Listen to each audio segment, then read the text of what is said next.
Kekecewaan Harry terhadap tren berkelajuan tinggi di Malaysia. Harry, seorang ahli perniagaan dari United Kingdom baru-baru ini, telah merasai pengalaman menaiki kereta api berkelajuan tinggi di Korea Selatan. Dengan kelajuan maksimum melebihi 300 km sejam, impak fizikal yang dirasai oleh tubuhnya sungguh mengagumkan. Pemandangan di luar tingkap meluncur pantas dalam sekelip mata, sebuah pengalaman yang membuatkan sesiapa sahaja berfikir, inilah yang dinamakan kereta api berkelajuan tinggi. Pada ketika itu Harry berfikir dalam hatinya, kereta api berkelajuan tinggi Korea Selatan memang hebat. Oleh itu, apabila beliau tiba di Malaysia, beliau sudah mempunyai jangkaan awal. Beliau berfikir bahawa sistem tren di Malaysia mungkin tidak kurang hebatnya, tetapi kemungkinan besar ia hanyalah sesuatu yang serupa.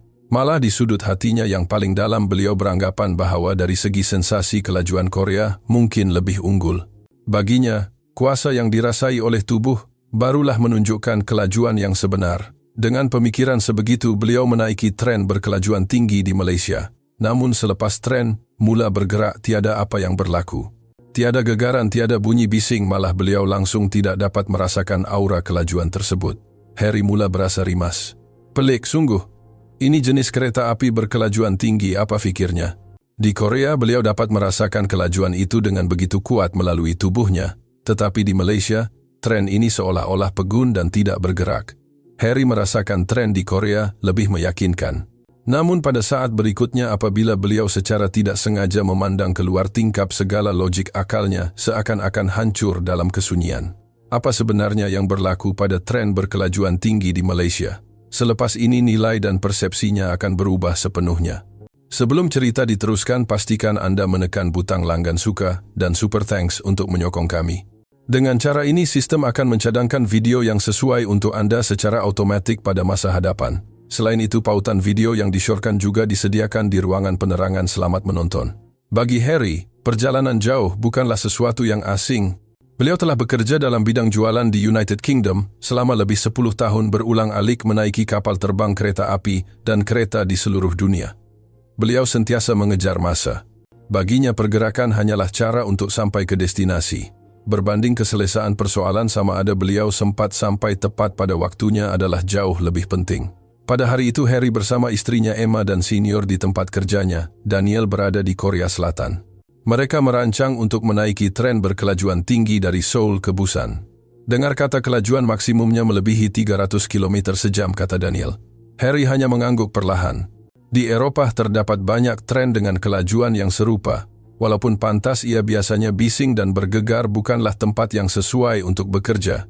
Itulah tanggapan Harry terhadap kereta api berkelajuan tinggi. Sebaik sahaja duduk di kerusi, telepon bimbit Harry bergetar. Panggilan daripada syarikat. Saya akan kembali sebentar lagi, katanya sambil meninggalkan tempat duduk. Sebaik sahaja beliau melangkah ke lorong tren, mula bergerak dengan senyap. Panggilan itu daripada pengurus besarnya dan perbualan itu agak panjang. Pihak di sana meminta penjelasan terperinci mengenai dokumen yang telah dihantar. Harry menahan keluhannya dan terus memberi penjelasan. Panggilan sebegini adalah perkara biasa semasa dalam perjalanan perniagaan. Sebaik sahaja panggilan tamat dan beliau kembali ke tempat duduknya, bunyi yang bingit memenuhi gerabak. Gegaran halus dari lantai terus menggetarkan tubuhnya.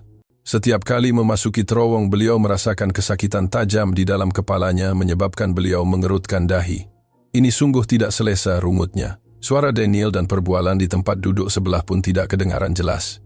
Di hujung lorong seseorang tertumpah minuman dan sedang kelam kabut membersihkannya. Seseorang sedang bercakap dengan kuat tetapi kandungannya tidak jelas. Emma tidak berkata apa-apa, hanya memegang erat lengan Harry. Dari hujung jarinya jelas terpancar rasa tidak tenang. Harry tidak berkata apa-apa kerana beliau sendiri merasa tegang di seluruh badan. Kesannya sehingga mereka tiba, beliau tidak dapat bekerja dengan baik. Malah untuk membuka fail pun beliau merasa takut. Sekadar merenung skrin komputer sahaja sudah memakan seluruh tenaganya. Sebaik sahaja turun dari tren, mereka bertiga terus menaiki teksi. Kerja pengesahan terakhir hanya dapat dilakukan di dalam kereta. Walaupun rundingan perniagaan itu dianggap berjaya, Harry hanya merasakan keletihan dan rimas. Kereta api berkelajuan tinggi di Asia memang begini, ya, fikir Harry dalam perjalanan pulang ke hotel. Walaupun pantas ia membuatkan hati tidak tenang, itu bukan tempat yang sesuai untuk bekerja. Malam itu Emma tidak banyak bercakap, hanya berkata dengan suara perlahan, Adakah perjalanan seterusnya juga akan terasa begini? Harry tidak dapat menjawab. Keesokan paginya mereka bertiga menaiki kapal terbang ke Malaysia. Melihat lapisan awan di luar tingkap, Harry teringat semula perjalanan malam tadi. Walaupun badannya sudah berehat, keletihan itu sukar dihilangkan.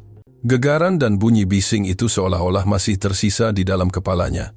Kerja di Kuala Lumpur berjalan lancar. Mesyuarat berlangsung mengikut rancangan dan respon daripada pihak lawan juga agak baik. Harry menarik nafas lega. Seterusnya adalah mesyuarat penting di Pulau Pinang. Jika itu selesai, perjalanan perniagaan kali ini dianggap berjaya. Masalahnya ialah perjalanan ke sana. Dalam perjalanan ke KL Central Telepon, Harry bergetar lagi. Melihat nama yang tertera di skrin, satu firasat buruk melintas di hatinya. Syarikat lagi. Emma tidak berkata apa-apa, hanya melihat wajah Harry. Daniel seolah-olah menyadari sesuatu dan memperlahankan langkahnya. Harry menjawab panggilan itu. Benar, itu adalah pengurus besarnya. Suaranya kedengaran agak kasar dan cemas. Dokumen yang dihantar minggu lepas tidak dapat dijumpai. Hantar sekali lagi. Dengan segera Harry memejamkan matanya. Walaupun sudah disemak berkali-kali, tidak ada gunanya untuk bertengkar sekarang. Faham, saya akan uruskan segera, jawabnya ringkas. Selepas mematikan telepon, Harry mengeluh panjang. Beliau terpaksa menyiapkan semula dokumen itu dalam perjalanan ke Pulau Pinang. Adakah Anda oke? Tanya Daniel dengan tenang. Harry tersenyum pahit dan berkata, sejujurnya saya rasa tidak sedap hati. Emma mendengar perbualan mereka sambil menggenggam erat beg tangannya. Kenangan malam tadi muncul semula dalam ingatannya. Gerabak yang bergegar, bunyi bising yang kuat, kesakitan telinga dan dirinya yang tidak berdaya kerana rasa cemas. Adakah ia akan menjadi begitu lagi? Bisik Emma perlahan. Harry mendengar suara itu, dan hatinya terasa sedikit pedih. Tren di Malaysia ini mungkin tidak banyak bezanya dengan di Korea, fikir Harry seolah-olah cuba memujuk dirinya sendiri. Lagipun ia adalah kereta api berkelajuan tinggi, semuanya sepatutnya hampir sama. Cuma harganya mungkin sedikit mahal, tetapi intinya sama. Jika tidak, harga tiket tersebut sukar dijelaskan. Namun di lubuk hatinya timbul satu lagi emosi. Jika beliau terpaksa bekerja dalam gegaran itu lagi, dan jika Emma menunjukkan wajah yang cemas lagi. Semakin hampir dengan stesen KL Central, suasana hati Harry semakin berat. Perjalanan yang sepatutnya hanya proses menuju destinasi kini menjadi faktor kebimbangan terbesar. Daniel melihat mereka berdua, tetapi terus melangkah di hadapan tanpa berkata apa-apa. Apa yang pasti ialah mereka tidak boleh berpaling tadah. Untuk ke Pulau Pinang dengan pantas menaiki tren adalah satu-satunya realiti yang berdiri di hadapan mereka. Sebaik melangkah masuk ke KL Central, Harry secara tidak sedar memperlahankan langkahnya. Ruang legar yang tinggi dan luas itu, walaupun terdapat ramai orang, hampir tidak terasa huru-hara. Aliran manusia sangat teratur. Setiap orang menuju ke arah pintu masuk tiket dengan tenang. Walaupun ramai orang tetapi tidak sesak, gumam Harry. Daniel tersenyum kecil. KL Central memang selalunya begini. Sibuk tetapi teratur. Emma melihat sekeliling. Tiada siapa yang menolak, tiada siapa yang memijak kaki. Ini sangat berbeza dengan suasana kelam kabut yang dirasai di stesen di Korea. Laluan untuk tren berkelajuan tinggi diasingkan dengan jelas. Papan tanda arahan sangat menonjol, jadi mereka tidak tersesat. Sistemnya pun diasingkan sepenuhnya, ya, kata Harry, dengan nada sedikit malas. Emma melihat wajahnya dan tiba-tiba bersuara. Tetapi nampaknya ini memudahkan kita supaya tidak salah platform. Kata-kata itu membuatkan Harry terdiam. Walaupun perlu berjalan ke kawasan tertentu, namun disebabkan itu tiada kekacauan berlaku.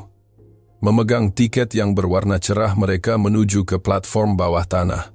Di sana sebuah tren panjang berwarna putih, dengan jalur moden, sedang menunggu dengan tenang. Dari dekat bentuknya lebih lancar daripada yang dibayangkan. Bahagian hadapan berbentuk aerodinamik yang licin. Nampaknya harga tiketnya tidak murah, kata Harry. Beliau teringat harga tiket tadi. Untuk tren dengan kelajuan yang hampir sama, mengapa ia begitu mahal? Persoalan ini belum terjawab. Emma berdiri di sisi Harry tanpa kata. Pengumuman di platform bergema dengan lembut dalam bahasa Malaysia, Inggris, dan bahasa-bahasa lain secara bergilir-gilir. Tiada nada yang mendesak. Akhirnya tiba masa untuk menaiki tren. Mereka bertiga menuju ke gerabak yang ditetapkan. Sebaik duduk di kerusi, Emma secara refleks memegang pemegang tangan. Memori semalam masih tersisa di badannya. Harry menyadari perkara itu tetapi tidak berkata apa-apa.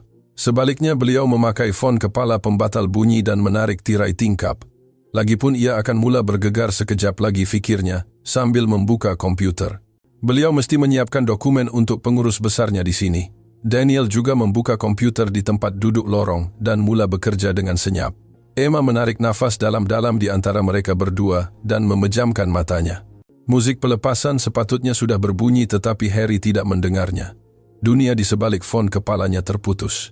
Walaupun begitu, Harry merasakan satu keanehan yang kuat. Tiada gegaran, tiada bunyi. Masih belum bergerak kefikiran, itu muncul di benaknya. Beliau tidak mempunyai masa untuk melihat jam tangan dan perlu fokus menyiapkan dokumen. Harry mengalihkan pandangannya kembali ke skrin. Pada ketika ini tiada siapa yang menyadari bahwa apa yang bakal berlaku seterusnya akan menggoncang nilai kehidupan mereka bertiga. Harry fokus pada skrin menyemak angka satu demi satu dan menggantikan data lama dengan yang baru. Biasanya gegaran tren akan menyebabkan kursor melompat memerlukan kerja di type semula berulang kali. Namun hari ini berbeza, kursor Tetikus berhenti dengan stabil di tempat yang beliau mahukan. Walaupun hanya sentuhan kecil biasanya akan menggerakkan angka sekarang, ia seolah-olah beliau sedang bekerja di atas meja pejabat yang stabil. Peliknya, Harry mengerutkan dahi sedikit, tetapi kerja tidak menunggu beliau mengetepikan rasa pelik itu dan meneruskan tugasnya. Tiba-tiba kedengaran bunyi halus dari sebelah. Ia adalah bunyi Emma mengangkat cawan kertas. Emma teringat kejadian semalam jadi air hanya diisi sedikit sahaja. Walaupun begitu tekaknya terasa kering. Dengan penuh berhati-hati beliau membawa air ke mulutnya. Harry menggerling sekilas dan matanya terpaku. Permukaan air tidak bergegar sedikit pun. Jika tren tidak bergerak itu perkara biasa. Tetapi jika ia sedang bergerak ini adalah pemandangan yang mustahil. Emma meminum sedikit air berkedip kerana terkejut kemudian meminum seteguk lagi. Air tetap tidak tumpah. Tak ada apa-apa, bisik Emma sambil bahunya mula mengendur sedikit. Harry merasakan keanehan kedua dalam hatinya. Seterusnya beliau menyadari perkara yang lebih pelik. Bunyi di sekeliling tidak bising. Tiada sesiapa yang meninggikan suara. Di seberang lorong dua penumpang sedang berbual dengan nada suara biasa. Orang yang meninggalkan tempat duduk juga tidak perlu mengimbangi badan secara keterlaluan, mereka berjalan dengan sangat semula jadi. Tiada ketidakstabilan yang biasanya ada pada tren. Betul-betul belum bergerak ke akhirnya, beliau melihat jam tangannya. Pada saat berikutnya, jantungnya berdegup kencang. Waktu berlepas sudah lama berlalu. Hei, beliau terlepas suara. Walaupun menanggalkan fon kepala, tiada bunyi bingit yang kedengaran. Daniel, adakah tren ini? Lewat suara Harry, bercampur dengan nada cemas. Walaupun kerja sudah siap kelewatan, mungkin menjejaskan jadwal seterusnya. Daniel tidak mengalihkan pandangan dari skrin dan menjawab dengan suara tenang, lewat, mana ada, macam mana boleh tak lewat, langsung tak rasa bergerak pun. Harry tidak dapat menahan rasa geramnya. Walaupun ini tren berkelajuan tinggi, ia sunyi seolah-olah sedang berhenti. Emma mengecutkan badan melihat keadaan itu. Memori semalam muncul kembali. Suara Harry menjadi kuat, suasana menjadi tegang. Bayar tiket mahal-mahal, apa gunanya kalau begini? Mendengar kata-kata itu rasa cemas. Emma kembali lagi. Suaminya mula rimas lagi. Adakah perjalanan ini akan menjadi waktu yang berat lagi? Daniel akhirnya mengangkat kepala dan berkata dengan tenang. Harry tengok tingkap di sebelah sana. Suaranya tenang sekali. Tingkap sebelah sana. Harry mengerutkan dahi. Beliau benar-benar buntu, tetapi Daniel pula bersikap tenang dan sikap itu membuatkan beliau lebih marah. Saya tak ada masa nak layan semua ini. Suara Harry lebih kuat daripada sebelumnya. Emma terkejut sehingga bahunya terangkat. Dah lama berlalu sejak waktu berlepas kelajuan macam ni, macam mana nak kata-kata Harry terhenti separuh jalan. Beliau sendiri tahu emosinya telah mendahului akalnya, tetapi beliau tidak dapat berhenti. Pengalaman di Korea semalam, gegaran dan kebisingan waktu yang terbuang kerana tidak dapat bekerja semuanya bertindih. Segala yang terpendam dalam hatinya meledak keluar. Saya fikir ia akan jadi sama sahaja, Harry seolah-olah bercakap kepada dirinya sendiri. Emma mendengar kata-kata itu dan jantungnya seakan terjerut. Sama sahaja, setiap kali perjalanan bermula wajah suaminya akan berubah. Orang yang asalnya tenang akan menjadi rimas cemas dan bersuara kuat. Ketakutan yang dirasai di dalam tren semalam kembali menyelubungi tubuhnya. Harry, Emma memanggil perlahan tetapi tidak didengari. Dah bayar mahal tapi jadi begini, pelik sangat kan? Pandangan Harry tertumpu pada Daniel, tetapi sebenarnya beliau hanya mahu mencari sasaran untuk melepaskan kemarahan. Daniel terus memerhati Harry, kemudian tanpa mengeluh atau meninggikan suara, beliau berkata sekali lagi, "Dengar cakap, saya tengok sini." Jarinya menunjuk ke arah tingkap di seberang lorong. Harry dengan perasaan rimas berpaling perlahan-lahan. Sejujurnya beliau tidak mengharapkan apa-apa. Paling tidak pun beliau hanya akan nampak dinding stesen bawah tanah fikirnya. Namun pada saat itu pemandangan yang masuk ke mata Harry sungguh di luar jangkaan. Pemandangan di luar tingkap sedang meluncur dengan kelajuan yang sukar dipercayai. Bangunan-bangunan ladang kelapa sawit dan tiang-tiang jambatan tinggi di Malaysia meluncur ke belakang dengan begitu pantas sehingga tidak dapat dikenal pasti satu persatu. Bukan sahaja tidak pegun, malah tren itu sedang memecut dengan kelajuan penuh. Suara Harry tersekat di kerongkong. Otaknya enggan memproses maklumat tersebut. Kenapa ia begitu sunyi, kenapa begitu stabil? Padahal di luar sana segalanya meluncur laju. Harry tidak dapat menahan diri lalu menarik tirai tingkapnya sendiri. Pemandangan hijau dan kawasan bandar terus menyerbu masuk ke ruang matanya. Benar, tren itu sedang berlari dan ia dengan kelajuan yang menakjubkan. Biar betul, kata-kata itu bukan lagi daripada kemarahan, tetapi kekeliruan sepenuhnya. Emma juga menyadari perubahan Harry, lalu melihat keluar tingkap, kemudian beliau menarik nafas panjang. Wah, hebatnya.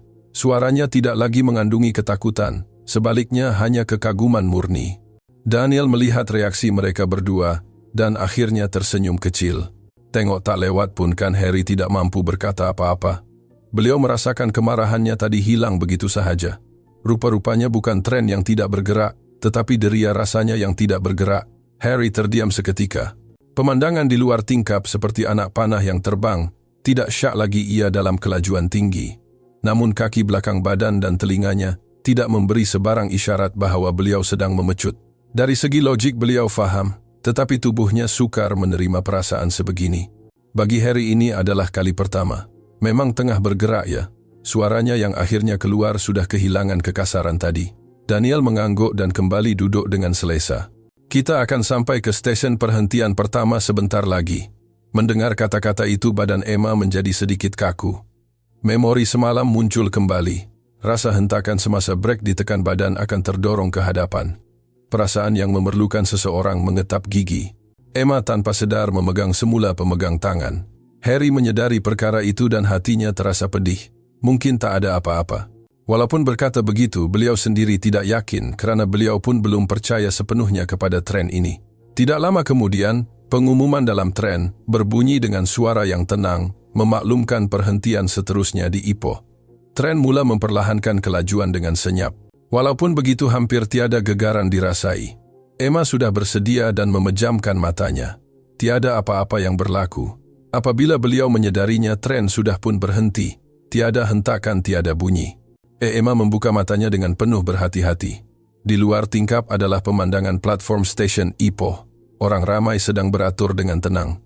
Dah sampai ke suaranya bercampur dengan rasa hairan. Harry melihat cawan kertas yang diletakkan di rak. Kopi yang ada di situ tadi tidak tumpah setitik pun.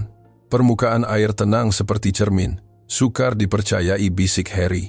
Emma menarik nafas panjang, perlahan-lahan bahunya mula mengendur dan beliau bersandar pada kerusi. Tak takut pun. Mendengar kata-kata itu hati Harry terasa lapang. Sesuatu yang tegang sepanjang perjalanan akhirnya terlerai. Apabila tren mula bergerak semula, Emma tidak lagi berjaga-jaga. Beliau memandang keluar tingkap, kemudian mengambil sebuah buku dari bagnya. Jarinya yang menyelak helaian buku kelihatan sangat stabil. Melihat sisi wajahnya, Harry berfikir dalam hati. Perjalanan boleh menyebabkan seseorang tertekan, tetapi rupa-rupanya ia juga boleh membolehkan seseorang berehat sebegini. Daniel menghirup kopinya dan berkata dengan nada santai, "Kerja dah siap kan?" "Ah, dah siap." Harry akhirnya menyadari bahawa beliau sudah tenang sepenuhnya. Segala kecemasan dan kemarahan tadi sudah hilang. Tren terus memecut dengan senyap. Ia tidak menonjolkan kelajuannya dengan bunyi bising, sebaliknya hanya terus marah ke hadapan dengan pasti. Emma menyelak buku dan merenung halaman yang sama buat seketika. Walaupun seolah-olah sedang membaca, sebenarnya kandungannya belum masuk ke fikiran. Beliau cuma merasa kagum kerana dapat membaca dengan tenang sebegini. Semalam untuk bersandar pada kerusi pun beliau tidak mampu. Tidak tahu bila gegaran akan berlaku setiap kali bunyi bising, kedengaran bahunya akan terangkat dan beliau mengetap gigi tanpa sedar. Tetapi sekarang berbeza. Tren memang sedang bergerak laju, tetapi tubuhnya tidak perlu bersedia untuk menghadapi sebarang gegaran. Tanpa disedari, Emma menarik nafas dalam-dalam. Beliau memanggil Harry dengan suara perlahan. "Ya, ada apa?" Dari tadi langsung tak rasa takut. Kata-kata itu lebih kepada pengesahan untuk dirinya sendiri daripada sebuah laporan. Suaranya tenang. Harry sedikit terkejut kemudian mengangguk. Saya pun sama. Tidak perlu kata-kata tambahan lagi. Suasana di antara mereka berdua tidak lagi tegang. Emma akhirnya menumpukan perhatian pada bukunya. Bunyi helaian kertas di sela kedengaran agak jelas kerana suasana dalam gerabak sungguh sunyi. Di seberang lorong seorang wanita warga emas sedang mengait baju dan kaitannya tidak lari sedikit pun. Lelaki di hadapan membuka komputer riba dan bekerja dengan wajah serius. Tiada sesiapa yang peduli tentang gegaran, tiada sesiapa yang berjaga-jaga terhadap bunyi bising. Emma merasakan ini adalah perkara yang lumrah bagi tren ini. Harry tiba-tiba melihat ke arah lututnya sendiri. Kakinya yang tadi menegang tanpa sedar kini lunjur dengan selesa. Walaupun tengah bergerak tapi boleh berehat ya. Kata-kata yang keluar tanpa sengaja itu membuatkan Daniel mengangguk. Itulah perkara yang paling hebat, kata Daniel sambil melihat keluar tingkap. Berbanding kelajuan mereka lebih mengutamakan perkara ini. Harry merenung maksud kata-kata itu. Tren semalam sangat pantas tetapi jiwanya tertinggal di belakang. Sekarang berbeza. Kelajuannya hampir sama tetapi suasana hati dapat mengikutinya. Emma menutup bukunya dan memandang keluar. Pemandangan sawit dan kampung-kampung di Perak meluncur lancar. Beliau tidak merasa letih. Jika perjalanan sebegini, Emma teragak-agak sekejap sebelum menyambung saya mahu menaikinya lagi. Kata-kata itu membuatkan hati Harry terasa hangat. Perasaan menyesal kerana membawanya bersama dalam perjalanan perniagaan ini akhirnya hilang. Tren mendekati destinasi seterusnya dengan senyap tepat pada waktunya, tanpa sesaat pun perbezaan. Harry akhirnya menyadari bahawa perjalanan bukan lagi musuh. Semasa tren bergerak dengan kelajuan, tetap Harry melihat sekeliling sekali lagi. Setiap orang menghabiskan masa masing-masing. Ada yang bekerja, ada yang berehat, ada yang melihat pemandangan. Tiada ketegangan di sana. Kenapa ia boleh tak bergegar sebegini? Harry seolah-olah bercakap sendiri. Mungkin sebab ini Daniel berfikir sejenak dan mula menjelaskan. Selain daripada teori teknikal, ada 3 sebab utama. Harry berpaling dan Emma juga menutup bukunya untuk mendengar. Pertama, badan tren itu sendiri direka untuk menghilangkan gegaran. Tangan Daniel bergerak atas dan bawah dengan perlahan. Sebelum gegaran berlaku, ia akan bergerak ke arah bertentangan untuk menetralkannya. Sebab itulah kopi tak tumpah. Harry melihat rakcawan, memang benar airnya tetap tenang. Kedua ialah landasan. Landasannya hampir tiada sambungan, jadi tiada bunyi tangtung itu. Harry teringat tren semalam rentak gegaran yang berterusan itu langsung tidak dirasai di sini. Terakhir ialah bentuk kepala tren. Daniel melihat keluar tingkap. Ia direka untuk membelah udara dengan bijak semasa memasuki terowong. Jadi telinga tak akan sakit. Emma menunjukkan wajah seolah-olah baru menyadari sesuatu. Betul juga, kali ini saya tak rasa apa-apa pun pada telinga. Semalam setiap kali masuk terowong badan saya jadi kaku. Sekarang dah tak ada. Semua faktor itu digabungkan menjadi ketenangan ini, kata Daniel menamatkan penjelasannya. Harry terdiam seketika. Lepas dengar penjelasan itu barulah saya boleh terima. Ia bukan sekadar tentang kelajuan ya? Ya, jawab Daniel ringkas. Harry berfikir sebelum ini beliau hanya mengukur nilai berdasarkan kepantasan. Namun bukankah perkara yang lebih penting adalah bagaimana seseorang menghabiskan masa sepanjang perjalanan tersebut? Emma melihat keluar tingkap dan berkata, "Di sini saya rasa masa mengalir dengan baik." Harry mengangguk setuju. Ia bukan masa yang terbuang, tetapi masa yang boleh dimanfaatkan. Tren terus memecut dengan gaya yang tidak berubah. Dalam hati Harry, tren ini bukan lagi sekadar alat pengangkutan biasa. Semakin hampir dengan destinasi di Pulau Pinang, suasana dalam gerabak berubah sedikit demi sedikit. Walaupun begitu, tiada kekacauan. Beliau melihat jam, ia tepat pada masanya. Tiada kelewatan, tiada kecemasan. Harry membuka komputer sekali lagi untuk menyemak dokumen. Angka yang telah dibetulkan, kelancaran ayat susunan jadual setiap perkara dapat disemak dengan teliti. Beliau tidak perlu tergesa-gesa seperti semalam. Mari semak butiran ini sekali lagi, kata Harry sambil memeriksa butiran sekecil-kecilnya. Walaupun fokus beliau tidak merasa letih. Ini adalah perasaan yang sungguh ajaib. Daniel juga sedang mengesahkan dokumen di sebelah. Mereka berdua berkomunikasi dengan suara perlahan dan ringkas. Tidak perlu bercakap kuat, jadi perbualan menjadi lebih teratur. Emma melihat keluar tingkap jambatan Pulau Pinang, kelihatan di kejauhan meluncur ke belakang secara perlahan-lahan. Walaupun laju, ia dapat dilihat dengan jelas. Harry mengangguk. Pemandangan tidak hilang begitu sahaja, tetapi meluncur pada kelajuan yang dapat diikuti oleh mata. Jiwa tidak ditinggalkan. Tidak lama kemudian mereka tiba di Butterworth. Pengumuman ketibaan berbunyi. Emma tidak lagi berjaga-jaga, Harry juga tidak lagi tegang. Tren berhenti tanpa disedari. Dah sampai, kata Daniel sambil melihat jam tangannya. Tepat pada masanya, Harry berdiri dan meregangkan badan. Sangat berbeza dengan semalam, langkahnya ringan dan mindanya cergas. Sebaik melangkah ke platform, Harry sedar sepenuhnya bahwa beliau sudah bersedia untuk mesyuaratnya. Emma juga melihat sekeliling dengan wajah yang lembut. "Oke," katanya Harry. Emma tersenyum, "Ya." Melihat senyuman itu, Harry yakin bahwa kualiti perjalanan ini akan mempengaruhi hasil kerja hari ini. Rundingan perniagaan berjalan jauh lebih lancar daripada yang dibayangkan. Kata-kata tidak tersekat, dan beliau dapat menjawab soalan pihak lawan dengan tenang. Kerjasama dengan Daniel juga sangat semula jadi. Harry tidak terlepas pandang reaksi pihak lawan. Beliau merasakan ada peluang besar untuk berjaya. Beberapa jam kemudian mesyuarat tamat dengan kejayaan. "Berjaya juga akhirnya," kata Daniel dalam perjalanan pulang. Harry mengangguk kuat. "Ya, sejujurnya saya rasa ini semua hasil daripada perjalanan tadi." Emma juga mengangguk diam di sebelah. Kerana mereka tidak menghabiskan tenaga semasa dalam perjalanan, mereka mempunyai lebih banyak tenaga mental dan fisikal. Ini terpancar terus dalam kata-kata dan pertimbangan mereka. Harry berfikir kualiti perjalanan akan mengubah kualiti kerja. Ini bukan sekadar teori yang difahami oleh otak, tetapi fakta yang difahami oleh tubuh badan. Sekembalinya ke United Kingdom, beberapa hari kemudian, Harry berada di bilik mesyuarat pejabat untuk membentangkan laporan perjalanan. "Macam mana perjalanan ke Asia kali ini?" tanya seorang rakan sekerja secara santai. Harry meletakkan dokumen di atas meja dan menjawab, "Rundingan di kedua-dua tempat berjalan lancar." Mendengar jawaban itu, rakan-rakan sekerjanya kagum dan ada yang bertepuk tangan. Namun Harry tidak berniat untuk menamatkan ceritanya di situ.